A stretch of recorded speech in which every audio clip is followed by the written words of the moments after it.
un livre, La glisse intérieure, qui est un long travail de recherche et d'expérimentation sur le terrain au travers des sports de glisse sur neige. Pour ça, la tradition de nos montagnes françaises, et même européennes, ne me satisfaisait pas complètement. On apprenait un geste, une technique très codifiée. Et puis, moi, j'en restais un peu sur ma faim, parce qu'il se passait plein de choses sur le plan émotionnel, sur le plan psychologique. Et je sentais bien que ce n'était pas complet, même si le plaisir était grand, il y avait toujours une forme d'insatisfaction quelque part. Et cette insatisfaction était aussi le moteur de ma quête. Donc je suis allé chercher un peu dans toutes les traditions, et entre autres les arts martiaux, les traditions, que ce soit au Japon, en Chine, en Inde et dans bien d'autres lieux. Et tout ramenait toujours à cette présence au corps, à cette présence au sol. Donc quand on parle d'enracinement, c'est cette présence au contact de la terre, par la plante des pieds quand on est debout, par la surface des fesses quand on est assis et par tout le corps quand on est allongé. Et ça, c'est vraiment la base d'être présent, conscient du contact avec notre propre corps qui nous permet de lâcher, d'ouvrir notre esprit et d'être dans une prise ouverte avec le monde. Une prise, c'est pas vraiment le bon mot, mais en tout cas dans une ouverture. Et finalement, dans l'approche, que ce soit pour la glisse intérieure ou la libération du vertige, il y a beaucoup de similitudes dans votre approche. Mais on parle de la même chose. C'est toujours, quand on pratique un art martial, un art de glisse, un art floral ou je ne sais quel autre art, c'est toujours dans une notion d'être en relation avec un environnement, une technique, mais c'est aussi pour la transcender. Et c'est là où ça devient un art, c'est à partir du moment où le support est dépassé, c'est qu'on rentre dans un espace qui est vraiment une relation profonde à soi-même, dans notre cœur, et du coup quand l'art est pratiqué dans cet esprit-là, les gens sont touchés et ont envie de pratiquer à leur tour. Et c'est au-delà de la performance. La performance, c'est secondaire, quelque part. Si le geste est juste, la performance sera là, mais si on cherche que la performance, on sera dans une forme de tension vers un but. Et dans la relation au vide, c'est aussi ça, c'est une tension vers on voudrait saisir ce vide, le contrôler, et on se tend dans cette saisie qui fait qu'on est mal. C'est comme un arc qui est tendu et qui demande qu'à être relâché.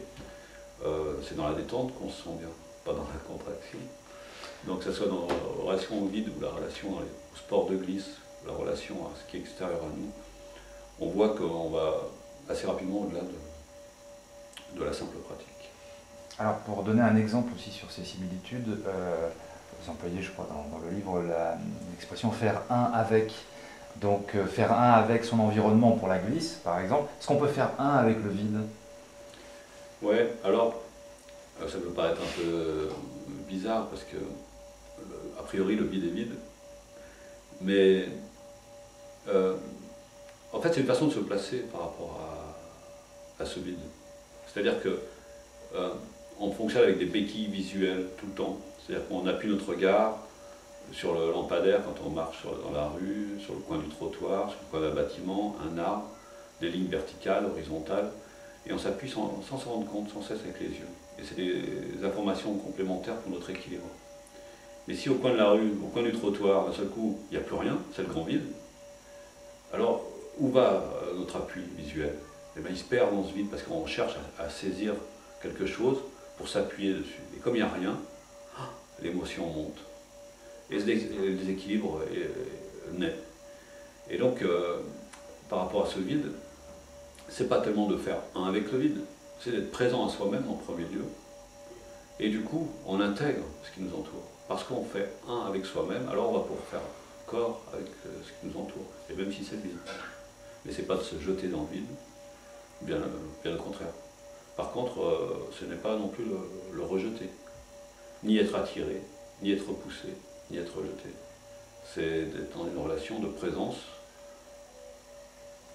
Peut-être aussi d'accueillir, d'accepter, c'est aussi le titre d'un chapitre, regarder ce qui est, accepter ce qui est, accueillir ce qui est, peut-être ça aussi. Voilà, pour accepter pour accepter les conditions de notre environnement, il faut commencer par soi-même, accepter qui on est et être présent à nous-mêmes, ce qui fait qu'on va pouvoir commencer à se placer dans cette acceptation de ce qui nous entoure. Mais tant qu'on n'accepte pas ce qui nous entoure et qu'on est tendu vers quelque chose qui n'existe pas et qu'on voudrait qu'il soit, on ne s'habite pas à nous-mêmes. Donc on est dans cette tension qui nous perd quelque part. Alors, comme pour le livre Comment se libérer, Libertige aux éditions du Souffle d'Or, là aussi il y a un livre pour la glisse intérieure. C'est aux éditions du Souffle d'Or également. Oui. Et il y a aussi des stages, des séminaires, des conférences. Voilà, donc bon, la lecture c'est bien.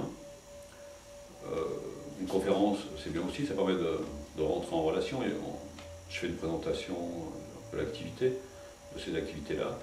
Et puis il y a des questions-réponses, donc c'est bien aussi l'aspect dynamique, mais rien ne remplace l'expérience. Donc dans ces deux livres, La glisse intérieure ou Comment se libérer du vertige, il y a des exercices en fin de livre. Et c'est vrai que quelquefois c'est un peu difficile seul de se mettre dans cette dynamique de faire les exercices.